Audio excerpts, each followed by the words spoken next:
I still wake up some nights, staring at the ceiling, trying to understand how everything unraveled so quickly. One moment I was a man preparing to marry the woman I loved. The next, I was gone, disappeared without a trace, leaving behind the life I thought we were building together. Her name was Clara. From the moment I met her, I was convinced she was different. She had this way of making me feel like I was the only man in the world. The way she laughed at my terrible jokes, the way she'd reach for my hand absent-mindedly while we walked. It all felt so genuine, so real. For 4 years, I lived under the illusion that I had found my person, that we were unshakable.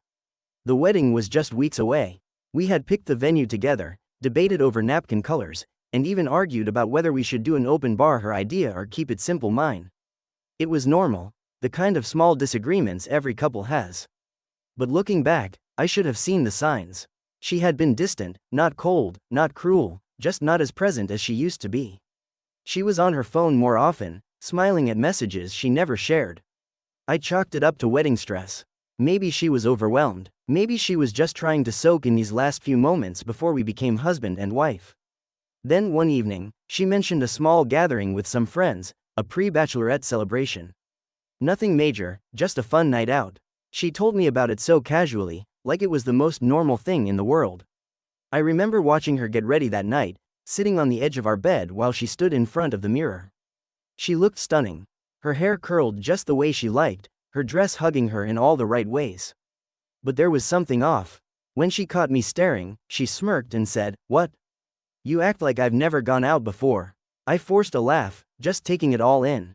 I told her, "You look beautiful." She kissed me quickly. "Don't wait up," she said. I told myself to let it go. That she deserved a night out, that I was being ridiculous for feeling uneasy. But something about the way she had said it, "Don't wait up," stuck with me. That night, sleep never came. I tossed and turned, my mind spiraling into places I didn't want to go. When she still wasn't home by 3 a.m., I did something I never thought I'd do. I checked her location. What I saw made my stomach drop. She wasn't at a restaurant or a friend's apartment. She was at a private residence on the other side of town, somewhere she had never mentioned before. I sat there for a long time, staring at the screen, my hand shaking. Every rational part of me tried to justify it. Maybe one of her friends lived there. Maybe they had just decided to move the party. But deep down, I knew. And still, I waited. When she finally came home, the sun was already creeping through the blinds. I listened as she tiptoed through the door, trying to be quiet, as if I wasn't lying awake, drowning in suspicion. She smelled different, not like perfume, not like sweat, just different. I didn't say anything. I just lay there, staring at the ceiling, feeling something inside me crack. I had no proof, no confirmation, just a gut feeling that the woman I was about to marry had betrayed me in a way I couldn't even begin to understand. And I knew, in that moment, that I would never look at her the same way again. I lay there, listening to Clara move through the apartment, my mind racing with thoughts I didn't want to entertain. I could hear her slipping off her heels, the soft rustling of fabric as she changed, the quiet exhale of exhaustion as she climbed into bed beside me. She must have thought I was asleep, because she didn't say a word, no whispered apology, no explanation, just silence. But I wasn't asleep. My body was frozen in place, my breathing measured, my heart pounding in my chest. I had spent the entire night convincing myself I was overthinking, that there had to be a logical reason for her location being somewhere she had never mentioned before, that maybe I was just an idiot for checking it all. But the way she crept in, like a thief, like someone who knew they had something to hide, shattered that illusion.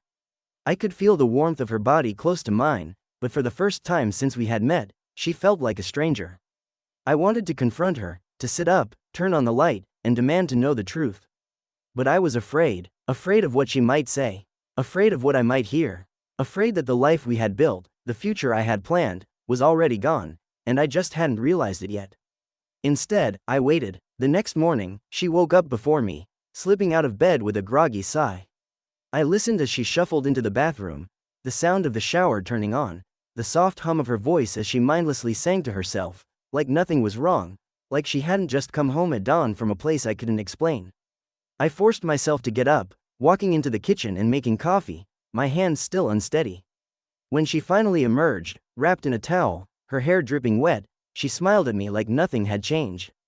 "Morning," she said, leaning in for a quick kiss. I let her do it, even though every fiber of my being was screaming that something was off.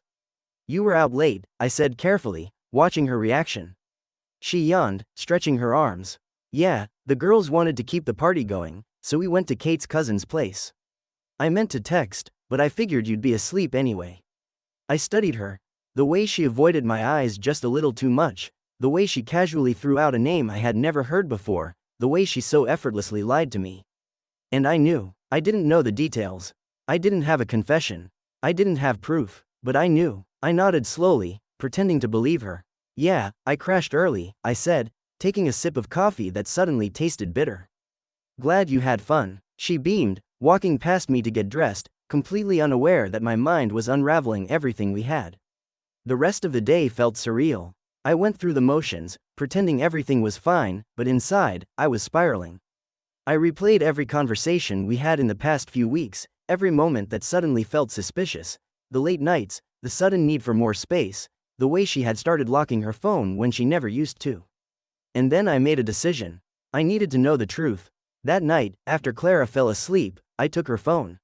My hands were shaking as I unlocked it. Thankfully, she hadn't changed her passcode. My heart pounded as I scrolled through her messages, looking for something, anything that would tell me I was wrong. But I wasn't. I found the group chat first, a conversation with her so-called girlfriends, except it wasn't just them. There were other names in there, names I didn't recognize, and messages that made my stomach churn. Last night was insane. Can't believe we finally got her to come. She was nervous at first, but damn, did she loosen up fast. Told you she'd love it. Think she'll come back next time? I felt sick. My vision blurred as I clicked on the attached photos. They weren't explicit, but they didn't have to be. Clara, at a house I had never seen before, surrounded by people I didn't know, holding a drink, laughing, looking happier than I had seen her in weeks.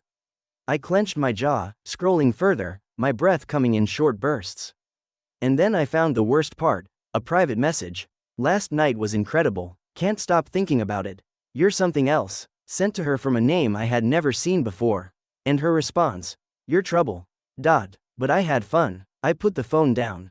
My hands were shaking so badly I almost dropped it. My heart was hammering so hard I thought I might pass out. I felt like the air had been sucked out of the room. This wasn't just a mistake. This wasn't just some drunk, bad decision.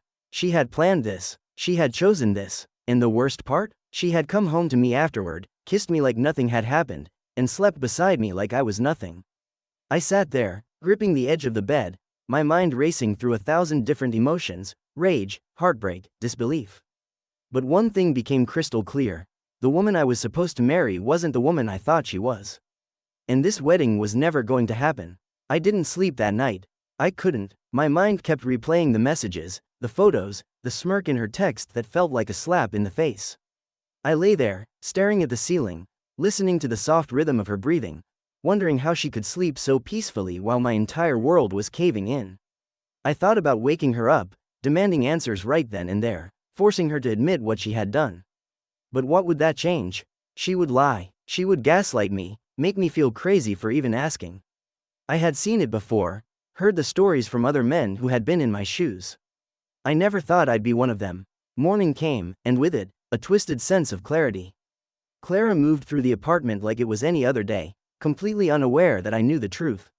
She kissed me on the cheek, poured herself a cup of coffee, and scrolled through her phone, probably texting the very people who had helped her betray me. I watched her, studied her every move, searching for guilt, hesitation, anything that showed she regretted what she had done. But there was nothing. Hey, she said casually, glancing up at me. We still need to go over the seating chart for the wedding. The words hit me like a punch to the gut. The wedding that would never happen. The wedding she still had the audacity to pretend was real while sneaking around behind my back. I forced a smile, nodding. Yeah, we should. I knew then that I couldn't just end it in some big, dramatic confrontation. I needed to disappear, to walk away in a way that left her completely blindsided, the same way she had blindsided me. Let her feel the shock, the confusion, the emptiness. Let her wake up one morning expecting to be a bride and instead find nothing but silence. But first, I had to make sure she would never see it coming. The rest of the day, I played my part. I talked about the wedding like I still cared, nodded along when she mentioned final dress fittings and floral arrangements. I even agreed when she suggested we have dinner with her parents that weekend. All the while, I was planning my exit. As soon as she left for work, I got to work. I called my best friend, Jonah, the only person I knew I could trust. When I told him what happened, there was a long silence on the other end of the line. "Damn," he finally said. "You sure you don't want to confront her?" I shook my head, even though he couldn't see me. "No, she'll lie, she'll twist it. I don't want the drama, Jonah. I just want out." He exhaled. "All right, man, what do you need? Help me disappear." And just like that, the plan was set. I started small. I took the essentials, my passport, a few changes of clothes, the important documents I didn't want her to have access to. I transferred money to a new account, making sure she wouldn't be able to touch a cent of it. I canceled the lease on our apartment, sending the notice to our landlord under my name only. She would have no warning. Then, I wrote the letter. It took me hours to get the words right, to figure out how to tell her exactly what she had done to me without ever raising my voice. In the end, I kept it simple. "Clara, I know about the party. I know about the messages. I know about the man you spent the night with while I was at home, thinking we were building a life together. I know it all. I won't waste my breath asking why. It doesn't matter anymore. I just wanted you to know that I see you for who you really are now. There won't be a wedding. By the time you read this, I'll be gone. I hope whatever you were looking for that night was worth it. Don't bother trying to find me." I signed my name, folded the letter, and left it on the kitchen counter where she would see it the second she walked in. Then, without a second glance, I walked out the door. I didn't take a single thing that reminded me of her. I didn't give myself time to mourn the life I had lost, because the truth was, that life had never existed in the first place. It was all a lie. As I drove away, leaving behind the city, the apartment, and the woman I had once thought I would grow old with, I felt something I hadn't expected: relief. For the first time in weeks, I could finally breathe. The strangest thing about disappearing is how easy it actually is. People always assume it takes meticulous planning, months of preparation, a whole new identity. But really, it's just a matter of walking away and refusing to look back. As I drove out of town, I kept expecting to feel regret, some overwhelming urge to turn the car around and beg Clara for an explanation. But the further I got, the more I realized there was nothing left to salvage. What could she possibly say? That it was a mistake? That it didn't mean anything? I had seen the messages, the photos. I had read her own words, laced with excitement and flirtation, with no sign of guilt or hesitation. No, I didn't need an explanation. I needed distance. Jonah had set me up with a temporary place, a cabin in the middle of nowhere, a few hours outside of the city. It belonged to his uncle, who only used it during hunting season, and it was exactly what I needed. No internet, no noise, no reminders of what my life had just become. Just me, the quiet, and a stack of books I hadn't touched in years. As I pulled into the gravel driveway, I let out a long breath I hadn't realized I'd been holding. The cabin was small but sturdy, tucked away between thick pine trees that smelled like rain. I stepped out of the car, stretching my legs, feeling the weight of the last few days settle deep into my bones. Inside, the place was simple: wooden floors, a stone fireplace, and furniture that looked like it hadn't been updated since the early 90s. I didn't care. I wasn't here for comfort. I was here to figure out what the hell I was supposed to do next. For the first few hours, I just sat there, staring out the window, trying to process everything. It still didn't feel real. The wedding invitations had already gone out. Our families were expecting a celebration, a future, a life we had promised to each other. But while I had been picturing forever, Clara had been sneaking out to. What? Chase some cheap thrill? To feel something I apparently couldn't give her? I shook the thought away. It didn't matter. It wouldn't change anything. My phone buzzed, pulling me out of my daze. A text from Jonah. "Did you do it?" I hesitated before typing back. "Yeah, I'm out." A few seconds later, another message. "You okay?" That was a harder question. Was I okay? I wasn't sure. There was no word for the kind of numbness I felt. I didn't reply. I turned my phone off instead, tossing it onto the coffee table. The next few days were a blur of silence. I woke up late, sat outside for hours, let the sun warm my face while my mind drifted between anger and emptiness. I tried not to think about Clara, but she lingered in the back of my mind like a ghost. Her laugh, her voice, the way she had looked at me just days ago as if nothing was wrong. I wondered when she had found my letter. If she had read it with shock, with guilt, or if she had simply scoffed and shrugged, already planning her next night out.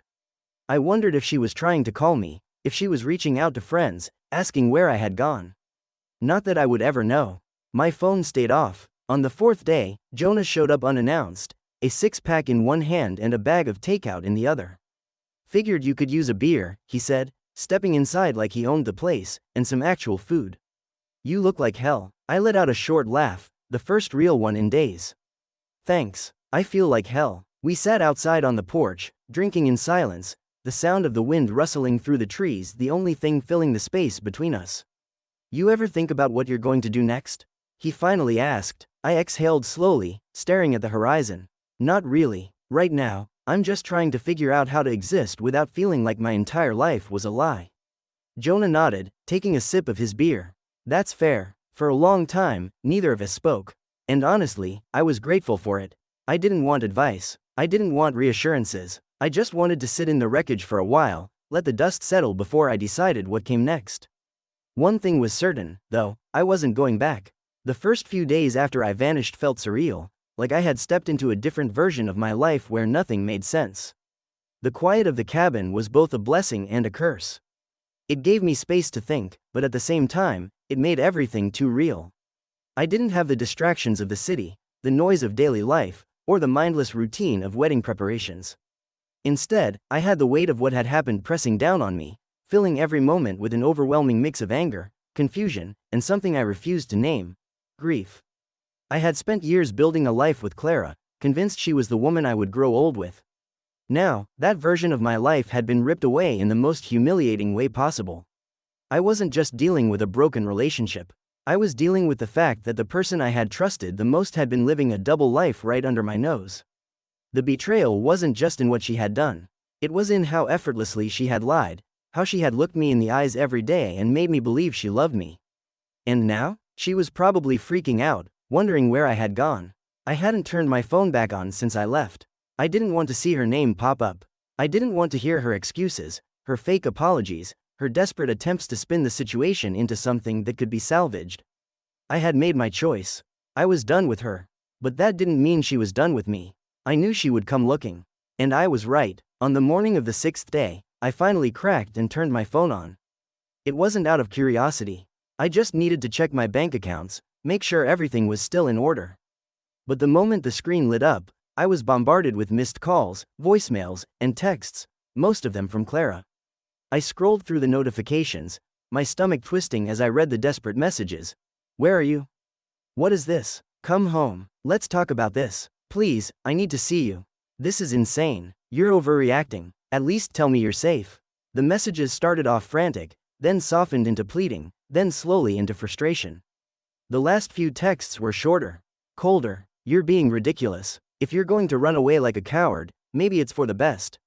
I clenched my jaw, my grip tightening on the phone. There she was, the real Clara, the one who couldn't handle losing control. I didn't reply. I didn't even listen to the voicemails. I put the phone down, exhaling slowly. She wasn't sorry. She was just upset that I had walked away before she could manipulate me into staying. A part of me wondered how long she had been planning to tell me, or if she had ever intended to tell me at all. Would she have gone through with the wedding, pretending everything was fine? Would she have stood in front of our friends and family, saying vows she didn't mean? The thought made me sick. By the time Jonah showed up again, I had already decided I wasn't going to waste another second thinking about her. He parked his truck beside mine, stepping out with 2 grocery bags in his hands. Figured you were probably living off canned soup by now, he said, tossing them onto the counter. I snorted. Not far off. Jonah grabbed a beer from the fridge, cracking it open before leaning against the counter. So, you going to tell me what's next, or are you just planning on becoming a mountain hermit? I sighed, running a hand through my hair. I don't know. I feel like if I go back, I have to deal with everything, the questions, the drama, the looks from people who will feel sorry for me. He nodded. Yeah, you will, but you also can't stay out here forever. I knew he was right. As much as I wanted to stay hidden, to avoid the mess entirely, I couldn't put my life on hold just because of Clara's betrayal. I needed to figure out what moving forward looked like, even if I had no idea where to start. Jonah studied me for a moment before setting his beer down. Look, man, I know you don't want to hear this, but she's probably going to keep reaching out. She's not the type to just let this go. I scoffed. Yeah, I got that impression. You planning on answering her? I shook my head. No, there's nothing left to say. Jonah shrugged. Good, because knowing her, she's probably already working on a way to spin this, make herself the victim. I thought about the last message she had sent, calling me a coward, acting like I was the one who had betrayed her. It was almost funny how quickly she had turned. Almost. I exhaled, looking out the window, watching the trees sway in the breeze. I just need to figure out what's next, I murmured. Jonah clapped a hand on my shoulder. Then let's figure it out. And for the first time since I left, I actually believed that was possible. The next morning, I woke up with a strange sense of clarity. It wasn't peace, not yet, but it was the closest I had felt it in days. The anger was still there, simmering beneath the surface, but it wasn't the kind that clouded my thoughts anymore. It was focused now, sharp and cold, fueling my next steps instead of paralyzing me. Clara was still trying to reach me. I knew it before I even turned my phone back on. It had become a routine, checking my messages just to confirm that nothing had changed, that she was still in the stage of desperately trying to control the narrative. I didn't respond. I wouldn't, but something about the last message she had sent stayed with me. If you're going to run away like a coward, maybe it's for the best. I almost laughed when I read it. I was the coward? She was the one who had betrayed me, who had thrown away everything we had for a few nights of excitement. And yet, in her mind, I was the one at fault, because I refused to let her gaslight me into staying. It was the kind of logic that made me realize just how little I had really known about her. I spent the day cleaning up the cabin, trying to give myself some sense of control. Jonah had left early that morning, promising to check in later, but I didn't need company. What I needed was a plan, something concrete to work toward. The first step was cutting Clara out of my life for good. I sat down at the small wooden table, opened my laptop, and started going through every last connection we had, joint accounts, shared subscriptions, anything that still tied me to her. One by one, I severed them. I transferred my money into a private account, canceled my name off our lease, which thankfully had only ever been under my credit, and made sure she had no legal way to reach me. As I worked, I imagined her reaction. I pictured her scrolling through her bank app, seeing the balance at zero. I pictured her calling the landlord, confused as to why she suddenly had to handle everything on her own. Would she be angry? Would she cry? Would she even care? That last thought stung me more than I wanted to admit. I wanted her to care, not because I wanted her back, God, no, but because I wanted her to feel the weight of what she had done. But that wasn't my concern anymore.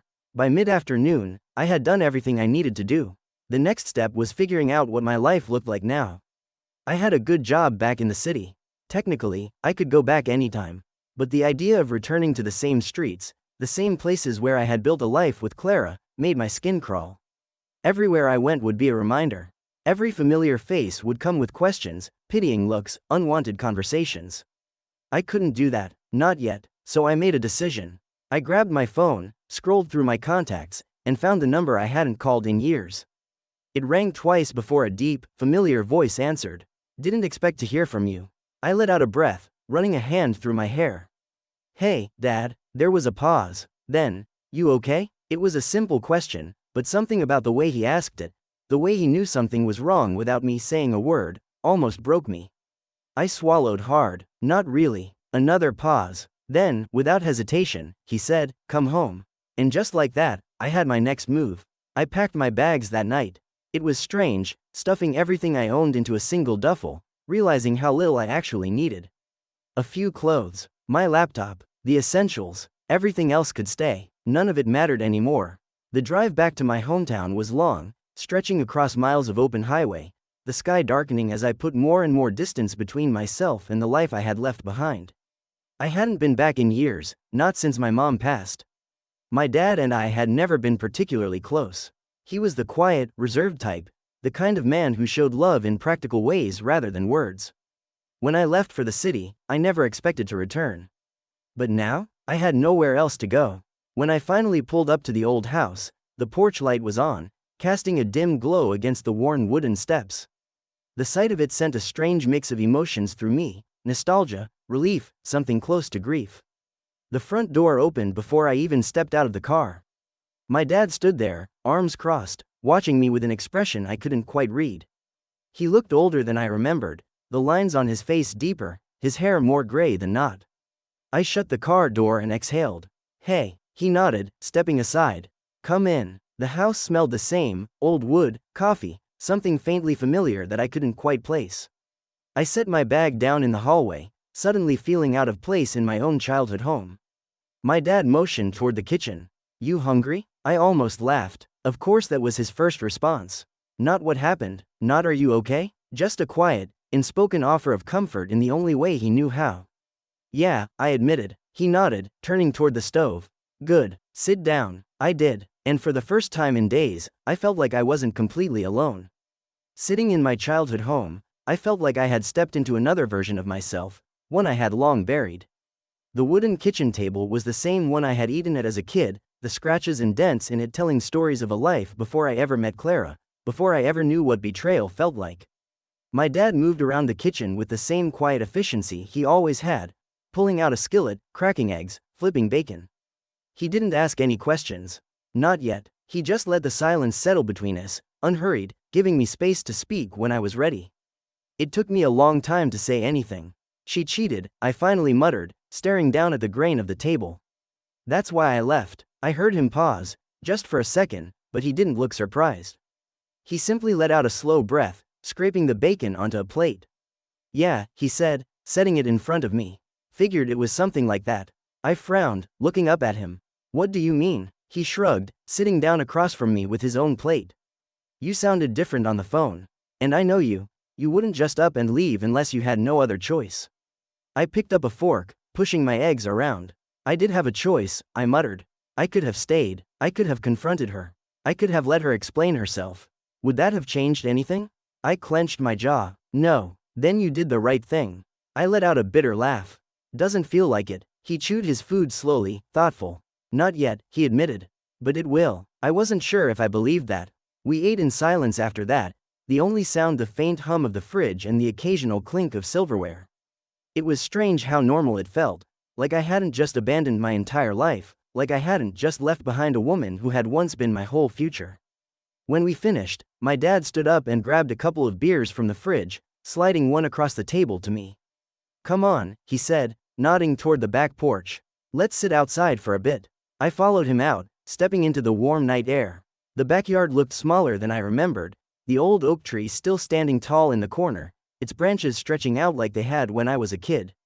We sat down on the worn wooden chairs, the ones that had been there for as long as I could remember. My dad cracked open his beer, took a sip, then leaned back, watching the sky. After a long pause, he finally spoke. "You know, your mother and I had our problems too." I blinked, caught off guard. He never talked about my mom like that, not since she passed. "What do you mean?" I asked carefully. He exhaled, rolling the bottle between his hands. "She never cheated, but we had our rough patches. Marriage ain't always what people think it'll be. Sometimes you wake up next to someone and realize you don't know them at all." I swallowed hard. That's exactly how I had felt in those last days with Clara, like she was a stranger in my own home. "She ever do anything to make you doubt her?" I asked. He shook his head. "No, but that's not the point. The point is, people show you who they are when they think you're not looking. You just have to decide whether or not to believe them." I stared down at my beer, his words settling in.